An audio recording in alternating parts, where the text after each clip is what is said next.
ఉషా శ్రీ గౌరీ తనయ మంగళ రూప మంగళం మంగళం మంగళం మంగళం మంగళం మంగళం శుభమంగళం మంగళం జయ మంగళం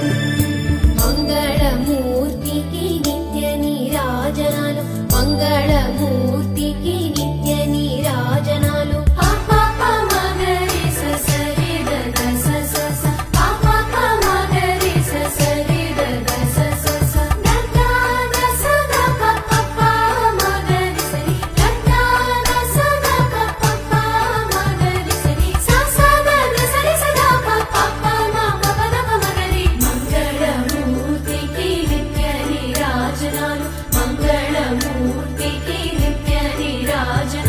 పందిళ్ళు వేయించి పదిలంగా